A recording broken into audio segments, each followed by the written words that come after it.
He leaned back in his leather chair, smirking like he was untouchable, and with a single flick of his pen, he ended my career. You're either a team player, or you're gone. Those were his exact words as he slid the termination papers across the desk. That moment, I felt powerless, humiliated. But what he didn't know was that firing me was the biggest mistake of his life, because by the next morning, I had a plan that would bring his empire crashing down. If you've ever been disrespected, underestimated, or wronged by someone in power, this story will feel like justice served on a silver platter. Hit that like button, subscribe, and buckle up, because what you're about to hear is one of the most satisfying tales of workplace revenge you'll ever come across. I had worked at that company for almost 5 years. I wasn't some rookie who barely knew the ropes, I was the guy people came to when things got messy. Numbers, reports, compliance, I had it all under control. But that wasn't enough for my boss. To him, loyalty didn't mean doing your job well, it meant doing whatever shady thing he asked without question. It started small. At first, it was adjusting minor expenses, shifting numbers around to make quarterly reports look shinier than reality. I hated it, but I convinced myself it was harmless, just corporate smoothing, nothing that would hurt anyone directly. But then the requests grew bolder. He wanted me to falsify entire financial reports, to hide debts, inflate revenue, and mislead investors. The day I refused was the day my world flipped upside down. I remember the scene vividly. His office smelled of expensive cologne and stale coffee, the blinds half drawn, sunlight cutting across the mahogany desk. I stood there holding the folder he'd given me, my hands clammy, my chest pounding. "Sir," I said carefully, "I can't sign off on this. It's illegal. It's fraud." He didn't even look surprised. Instead, he chuckled, leaned back, and said the line that burned into my memory, "You're either a team player, or you're gone." I should have argued, maybe begged, maybe fought to keep my job.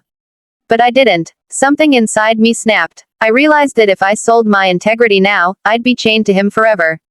So I signed the termination papers without a word. Security escorted me out like I was a criminal, while my coworkers looked on in stunned silence. The humiliation was suffocating. I drove home that night replaying every second in my head, anger twisting in my stomach. But beneath that anger, something else sparked, a sense of clarity. He thought he had buried me.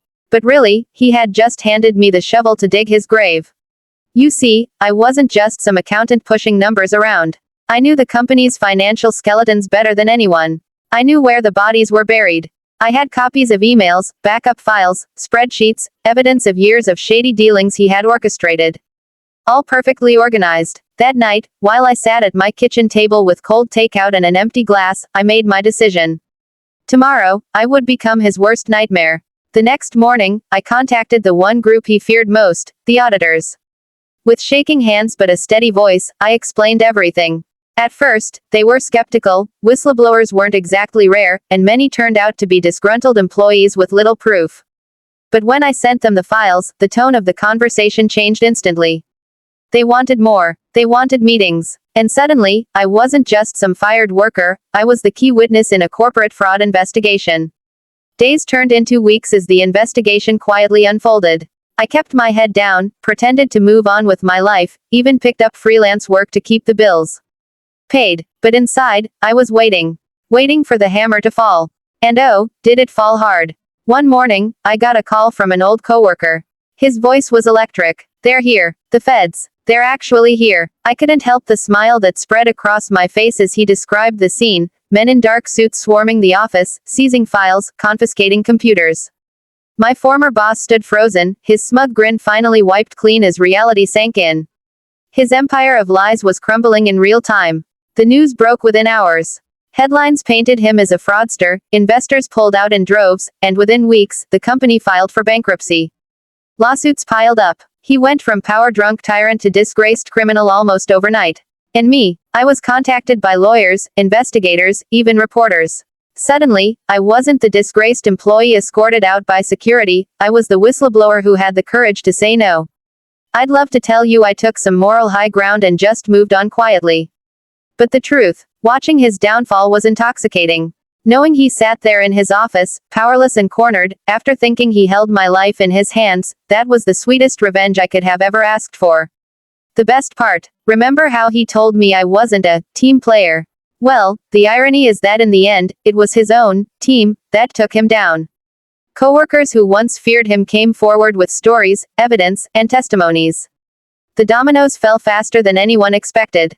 He lost everything: his company, his reputation, his freedom. And me, I walked away not just with my integrity intact, but with the satisfaction of knowing I had personally pulled the first brick that made his empire collapse. Sometimes, standing up for what's right costs you everything in the moment. But if you hold your ground, karma has a way of paying dividends.